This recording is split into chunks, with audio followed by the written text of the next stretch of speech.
Hi, welcome to Cutting Through. It's Davina Stanley here with Dr. Alexa Chilcutt, and I'm really excited to talk to Alexa today. We had a wonderful conversation last week and talked about all things communication. And so, Alexa, let me tell you a little bit about her, and then I'm going to just leave it to her to introduce herself properly. But Alexa works with the executive education faculty at the Johns Hopkins University and has a wealth of experience in coaching leaders, high potential leaders in their communication skills, and also in designing curriculum for universities as well as corporations. So, Alexa, tell us a little bit more, put some meat on that, and then we'll dive into our conversation today.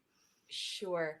I'm happy to be here and have this conversation. I did love our first conversation that kind of led us to this place. So yes, I teach executive education. I was a faculty member at the University of Alabama for many years, but my area of expertise is really all around communication, specifically around public speaking and presentation skills for professionals and executives, and the things that professionals really need around communication, specifically nonverbal communication, executive presence. And so that's really the area that I enjoy working with people because, as you know, in your area too, giving people processes and skills that helps them to build confidence and kind of move to their next is a wonderful thing to be able to do. Isn't it? And I love the way you say that, move to their next, Mm-hmm. because there's tomorrow is always a next, isn't it? And all of us, I think, would Hopefully. like tomorrow to be better. You know, we'd like to bring a better self to tomorrow. We can't guarantee that tomorrow will be better, but we want to bring a better self to tomorrow every time, don't we? Every day. Mm-hmm, mm-hmm. Mm. And that's really what I love about working with executives and executive education and coaching is that the individuals who are in that audience are people who are lifelong learners and they are embracing that constant, how do I equip myself to be better able to take advantage of opportunities as they come. And so it's really wonderful to work with people that want to embrace new skills.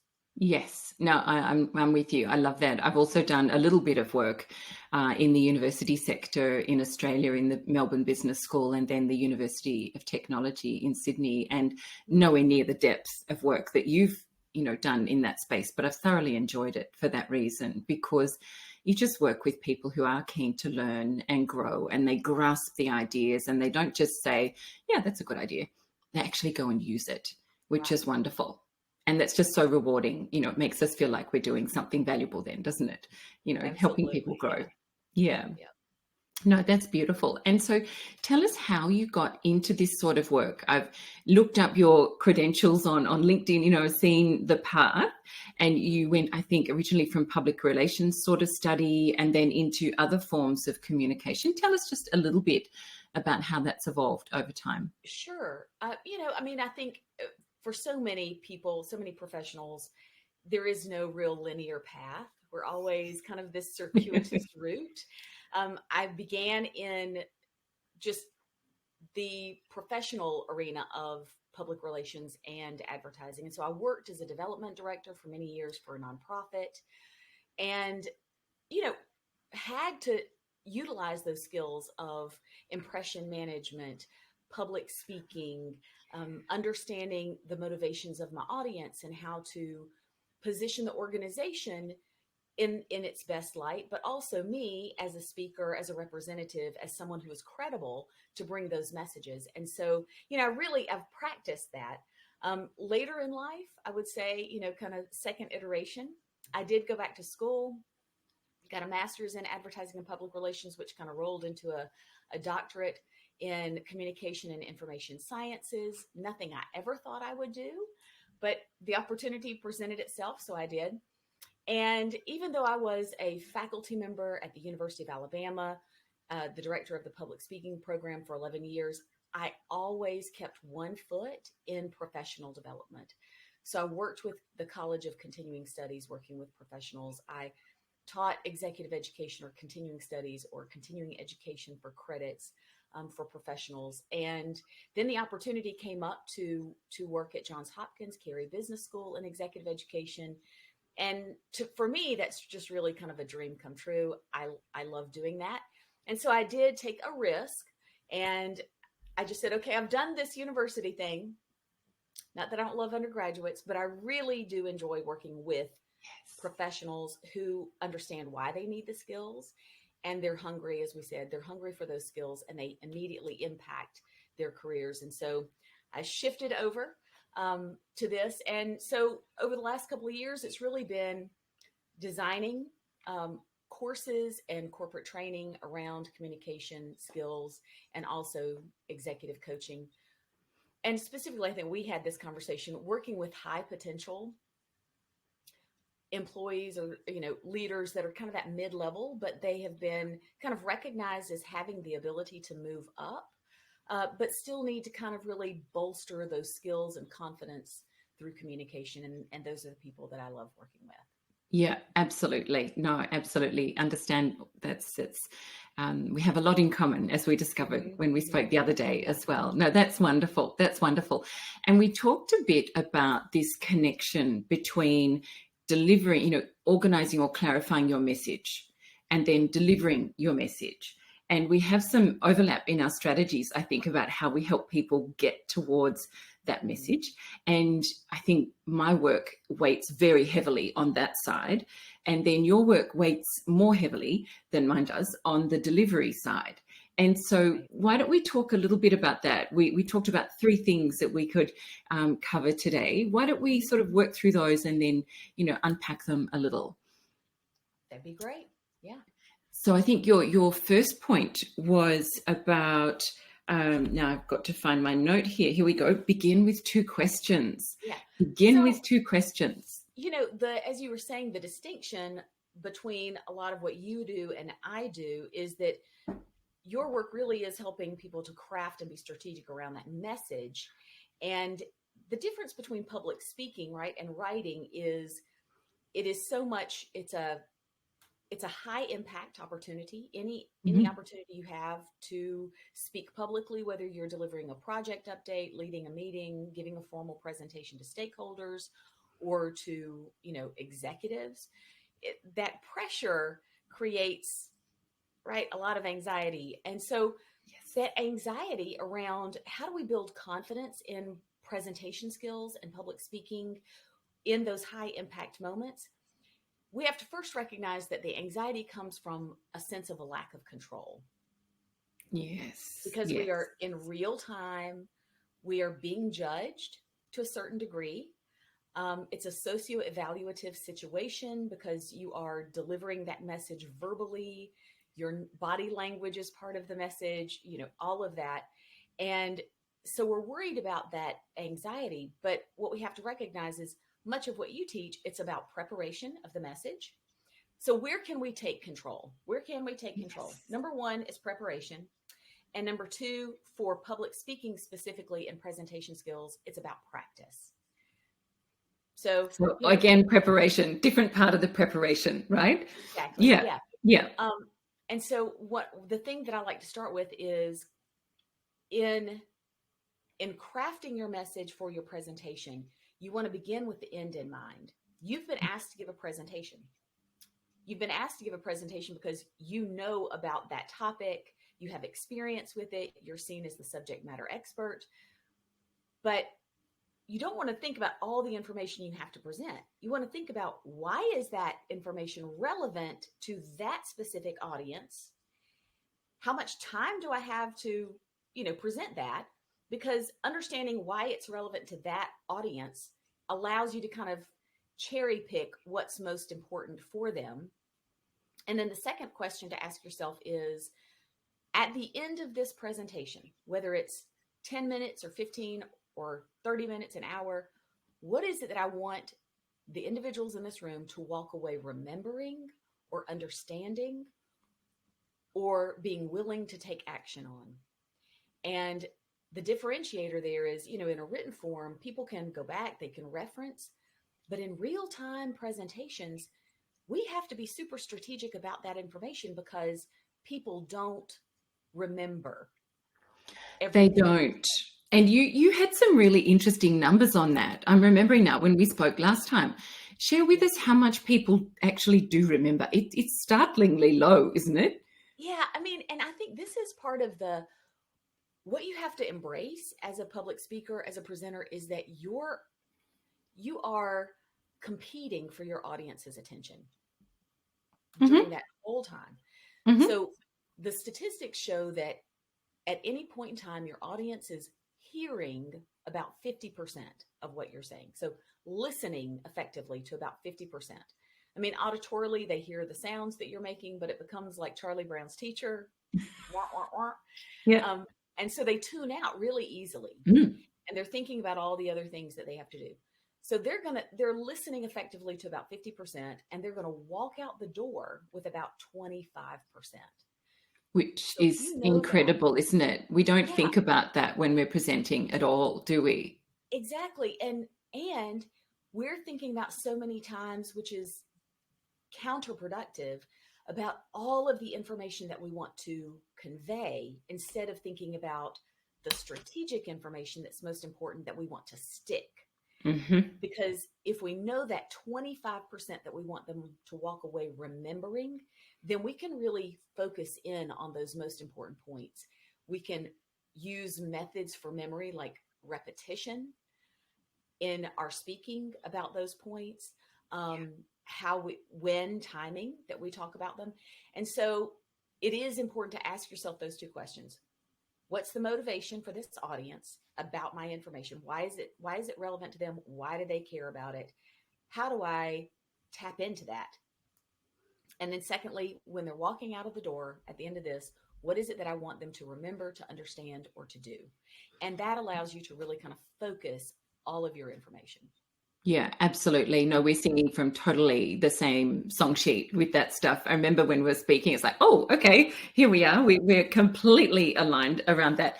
And this idea of why are we talking about this can actually be really Mhm. hard for people.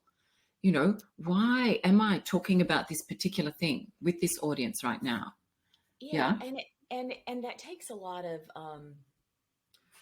putting ourselves in the other person's shoes. Seeing the topic from their perspective. So why is this? Maybe you have many people in the audience, and you're kind of having to Mm, talk mm, about many different points that mm, are relevant. mm. But if you're speaking to a room of executives, and you know that maybe their most important um, kind of motivation is the bottom line. Okay, well, then how is this information going to help impact that bottom line in a positive way? That's what I need to tap into. So it is shifting kind of out of here's all the information that I want to show that I'm knowledgeable about, to here's what they're really interested in. Exactly, exactly. Mhm. And that helps you lead with meaning, as you call it, doesn't it? Yeah. Yes. Yes. Talk to us a little bit about what you mean by that. I think for you specifically, when you think about written communication, how you talk about leading with meaning, uh, you know, I mean, how do you talk about leading with meaning in writing? Yeah, I talk about the introduction in a similar way that you do, when Mhm. we're really focusing on leading towards a single message that's really relevant to the audience, that captures the essence of the whole story.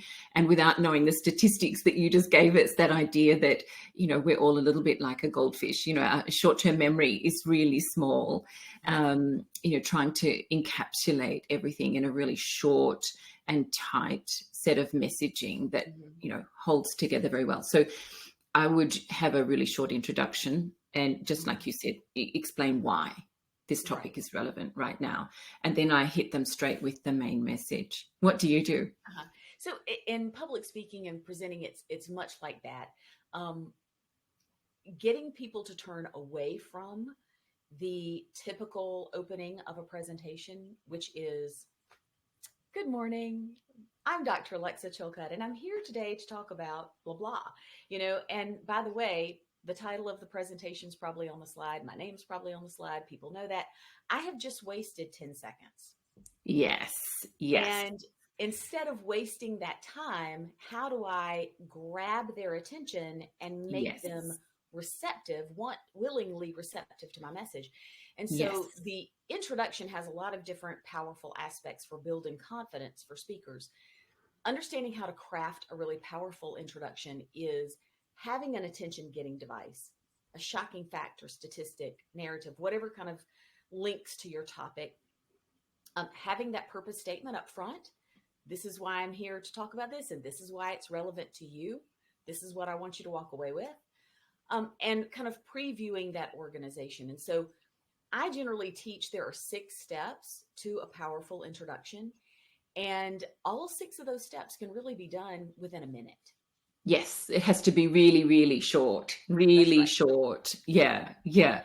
No, I agree with that completely. And I love the way you said there, the opportunity to begin with, hi, I'm Davina Stanley, and, this is me, which, if I were to sort of step back into a training environment or a coaching, or particularly training where you've got a group of people, which is not a presentation in the same form. It's slightly different, but I think there are some guidelines which are similar. And what we've always thought within coaching and training workshops is you've got to get people speaking within 5 minutes. Yes. No more than 5 minutes. And it's a slightly different context, but you've got to get people hooked in really quickly, being the principal, I guess, just a different context. When you're delivering a presentation, you're not necessarily getting them speaking, all of them within 5 minutes, right? But you've got to get them on their toes really quickly. And I think we're absolutely in alignment with that, being relevant, on point, and interesting, well, very quickly. One of the things that you and I spoke about earlier, which I think is relevant here too, is remember how I was telling you about the research from TCU researchers about listening anxiety? Yes, I love that. So yes. I'll share that. Yeah. We always think about public speaking anxiety, and we know that that's real. National Institutes of Mental Health say that 74% of Americans have some level of public speaking anxiety. So it's normal, right? So it's really about feeling confident in how we prepare, and then how we practice in doing that till we get some level of comfort there. But those researchers at Texas Christian University found that listeners in an audience have anxiety as well. Yeah. And so it's important for your audience here to kind of think about this. Your audience, when you're giving a presentation, they're in their head a little bit too. They're thinking, okay, why am I listening to this? What does it matter to me? Where are they going? Is this going to be interesting? How long is this going to take? Right. So they are really kind of questioning the value for their time sitting in that audience. And if you're presenting information that is, allows them to tune out, or too much complex information or new information without really making it relevant, then it's called cognitive backlog. They just completely tune out. So that's another reason for that powerful introduction, is that you are putting them at ease a little bit. You're saying, this is going to be interesting. This is why it's relevant to you. This is what I'm going to talk about. And here's how I'm going to kind of lay it out for you. So you're giving them the why it's important and the roadmap so that they can follow you, so that they're feeling a little more, in tune with the message. So yes, I love that. And I was thinking about it in, there's many kinds of presentations, aren't there? There are some, big town hall sorts of meetings where somebody's got a lot of people in front of them and they need to perhaps put forward a new strategy to the team or update everybody so they're on the same page around the status of the business, or those kinds of really big presentations. Then there are others which are big for different reasons, aren't they? They've got different kinds of outcomes, like decision-making, communication. And I'm thinking about those in particular, where you've got leaders who are processing what somebody is saying because they need to make a decision. And these decisions are often made in the room. And, well, ideally they're made in the room. Often they're not. They're delayed by extra questions and so on, which is part of, I think, crafting a really powerful message short circuits some of that delay. But so the presenter's nervous, want the outcome, they want the decision, and the audience is nervous because this is one of 10, maybe, half-hour presentations that they've got to listen to that day. Their brain is swimming because they've just come out of another fascinating discussion or tense discussion or, difficult discussion on a topic which has been a really important decision that's needed to be processed and progressed. Mm-hmm. And here they are, bang, in another one. And it's like, okay, right now I've got to focus and I've got to really think about what they're saying and evaluate it on the spot. And I may or may not have read the pre-reading, right? So there's that. And have I remembered it all because there's another crisis going on in my team and maybe something with my family as well. These are humans, there's all sorts of things going on. Yeah.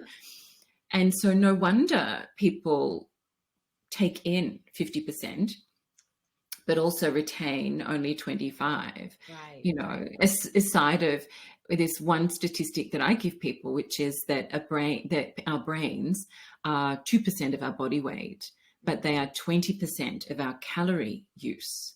So that dissonance also, I think, feeds into that 50 and 25 statistic, because if it doesn't seem really important and really easy, our bodies shut down. And you can feel it when you open an email and it's really hard to read. You can just feel it, Yeah. And that's why it is about you feeling confident about how you've crafted that message so that you really are hitting the target with the people in that audience. Yes. Because nothing is more disheartening than standing in front of a group, delivering your presentation and seeing their eyes glaze over, then pick up their phone and doing something. Yes.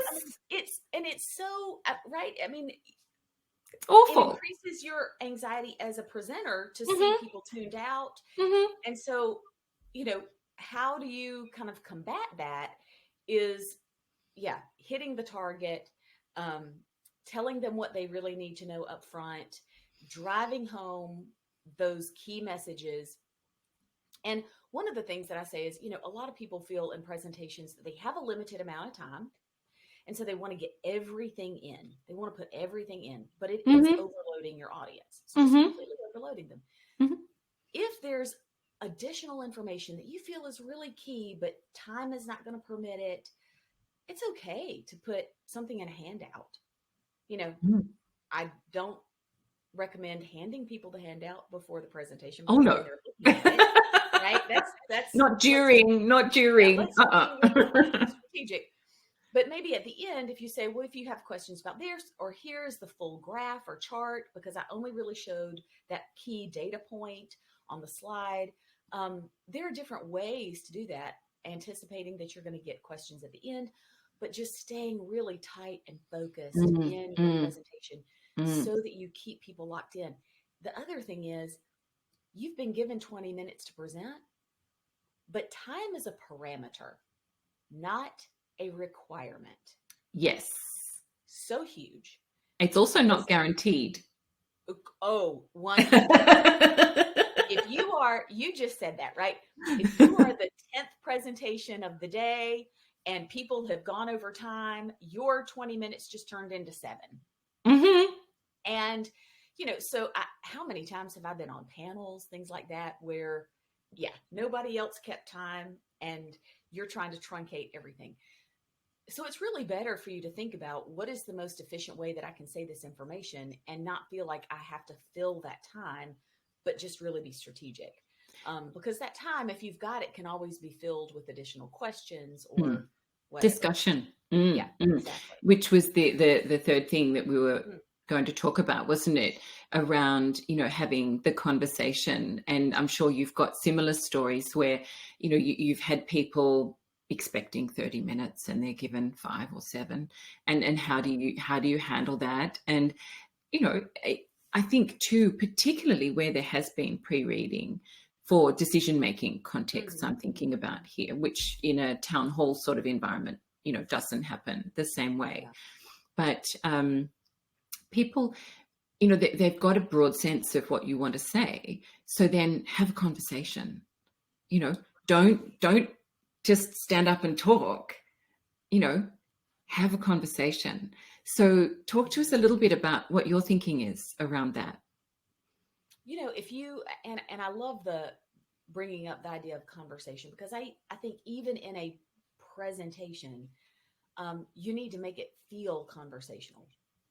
Even if you are the speaker and you are speaking until questions or whatever else, you want to make it seem conversational and not stiff. To your point, if you're in a meeting, that people kind of have a base idea of what's going on. You're here to help kind of make a recommendation about something. Maybe you've got some slides, maybe you don't, but maybe you have those bullet kind of, here are my three main points. Here's kind of why I'm recommending what I'm recommending. What are the things that are going to lead them to that recommendation? And then you can have the conversation.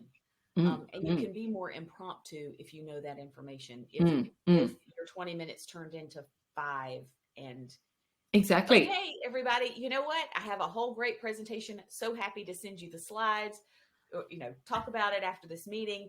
But what I really wanted you to know was that this recommendation is going to be the most impactful for us because of our bottom line, because of the location of this, choice, because of the whatever. All the things, be able to speak about it in an impromptu way. And I think that also brings up the good point of many people get so anxious about public speaking or presentations that they over prepare in some sense. Talk to us about that, because I think that can be a thing too. I think that can be a polarized thing, either no prep or too much prep. Yeah. And there is a sweet spot. Yes. For sure. You want to, honestly, the rule of thumb is absolutely practice, because practice makes better. Practice does not make perfect. Mm-hmm. Do you want to memorize? No, because I actually suggest, if you're doing a more formal presentation, to memorize just the introduction. Yes. To know that attention getting device, how you're linking to a topic, how you're building credibility, connecting to the audience, all of those things. Yes. Memorize that first minute, because you're able to say that and feel good about it. And that builds confidence and momentum going into the presentation. But for the rest of the presentation, you could have, note cards with just bullets to just kind of refer, make sure that you're on point. Stay away from putting everything on the slide. That's the worst. The slide is not your presentation. You are the presentation. I like that. Yeah, that's what I tell people is the slide is not the presenter. You're the presenter. You're the one with the information. The slide is a visual aid to enhance your message. So it shouldn't compete with your message. It should be a visual of a concept. It should reinforce, but, really being careful about that. But have those bullets, those 3 main points, the statistics that you might want to refer to on note cards. Nobody is going to fault you for that. But practice in a way that you're comfortable with the material, so that in an opportunity where things change up, you're still comfortable enough with that material that you can kind of go off script a little bit. Absolutely. And still communicate. No, that's really important. No, I agree with you completely. And I guess it's a bit like going to school and doing an exam in a way, isn't it? A lot of these presentations, if you memorize it and they change the question slightly, then you're a bit stuck. Great point. Great. Yes. Yeah. Good analogy. Yeah. So you need to be flexible and just happy to talk about the content, and remember that your audience is human beings, but I'm interested in your thoughts around how to make a presentation, a formal presentation, feel conversational. It's not something I've talked about with people before. We've talked about, framing and helping people keep across where you're up to, and those sort of basic things, which I think in my world, a lot of people will say, hey, here's what was in the pre-reading. Here you go. Remember, here's the new topic. This is what we're talking about now. Right now, let's discuss. And so you're talking about making the delivery conversational. Tell us a little bit about that. That's interesting. Half of what I work with for people is really around the delivery. So here's the process for constructing the message that works, that's, shortcuts your preparation because it's a proven process, right? But the delivery, and that's where we have to think about, how do we put on, to some degrees, it's not that it's inauthentic. So, people, kind of bristle at that a little bit. But you Yes. do have to think about what are delivery styles, your body language, your voice. Your voice is so key. We get nervous and we can get monotone. We can kind of drop our voice into this gravel pit. I don't know if you've ever Right. noticed somebody Yes. that their voice gets nervous and they drop down here and they just kind of stay here. They have no idea they're doing that. None, right? So recognizing that vocal modulation, vocal variety, tone, pausing for emphasis, repetition, volume, all of those things, along with our body language. So how are we standing behind a podium that actually creates a physical barrier between us and our audience? Or are we kind of out with our audience? That creates more of an interpersonal dynamic. Are we kind of using the space, moving? If we're doing it virtually, here's just one simple example. In face to face, we usually put our hands down here. Well, I'm using my hands right now, but you don't see them, right? So in virtual, what I have to do is coach people to kind of bring your hands up a little bit, because, and this is a natural in face to face, but every once in a while, if I'm talking about, so what I'm going to cover today is three aspects of this topic, then I'm using nonverbal communication that looks like we're more in that kind of engaging interpersonal conversation Yes. versus a stiff presentation. So much of it is delivery. And about being dynamic. Mm-hmm. And that's where the conversational piece comes in too. I was told once that I use my hands too much, so I've always been nervous about that. But I do. I just use them, right? And I can see you do the same, and you can see them popping up on the screen as we're speaking. For those watching in video, you'll see. And I think it does just. It possibly helps you as a presenter as well, doesn't it? Because if your body's moving and you're fluid, it can use up a little bit of that nervous energy, right? Absolutely. And, I love that you said that, using up that nervous energy, because one of the things that I say is we do not want to eliminate the butterflies. No, they're useful. They're so useful. That is an unrealistic goal, number one. So we don't want to eliminate that. We want to use that little bit of nervous energy, but let's just reframe it, right? Let's shift our mentality a little bit around two things specifically. But first of all, using that energy as enthusiasm. You are presenting on this topic for a reason, because you are knowledgeable, because you've had experience, because people want to hear from you. They see that you're a credible source of information.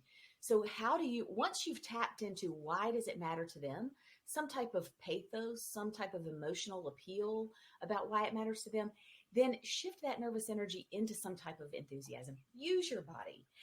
If you are presenting virtually and you're nervous about it, stand up to present. Mm-hmm. So move your laptop, put it on a stack of books, whatever. Move your chair out from behind, stand up, because that allows you to kind of move around a little bit and get some of that nervous energy out. Have some planned, purposeful movement that you can do if you're in a room, in a space.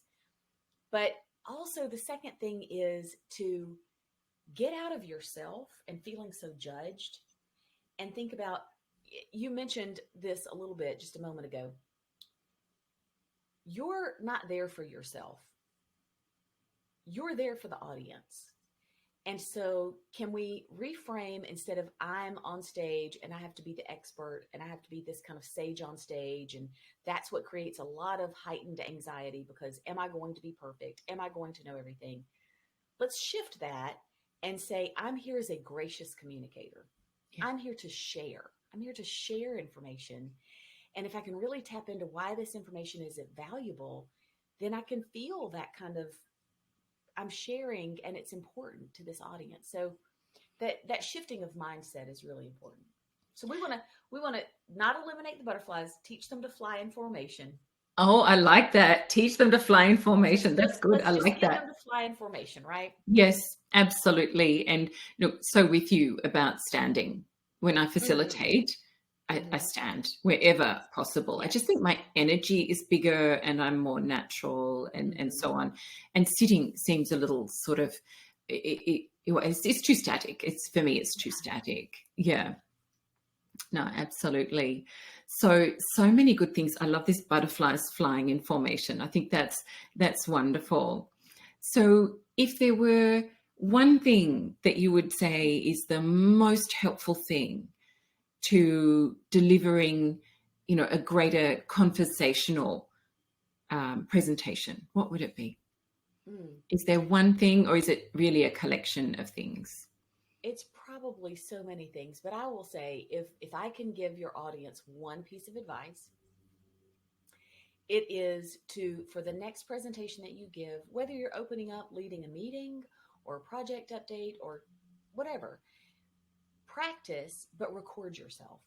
So Yes. get in Zoom, right? Get in Zoom, record yourself exactly like you would if there was an audience. Use your phone if you need to do that. And I mean, if you're really worried about it, put on the same clothes that you would put on, have somebody else in the audience that you can kind of just replicate a little bit of speaking to someone. But recording and watching yourself back, listen with new ears, look with new eyes. There are so many things that we don't recognize that we do, that we are doing. Maybe it's putting in verbal fillers, and like, it's nervous, excessive movement. So having that self-awareness it's painful. It's painful. Could it also be good? Could it also be so good to say, so actually, I'm not as bad as I thought? Okay. Could it be that? All right. I would love for people to do that. I would love to go, I'm not as bad as I am. But most of the time, it's exactly like recording yourself on a voicemail message and then going back and listening to it. And you're like, do I sound like that? I don't sound like that. I don't have a Southern accent. I always, that's me. Who's that with the Southern accent? Or an Australian accent? Right. So that self-awareness is powerful because it does give us insight into how others see us. Yes. Don't be so hard and critical on yourself. Recognize that too is normal. Okay.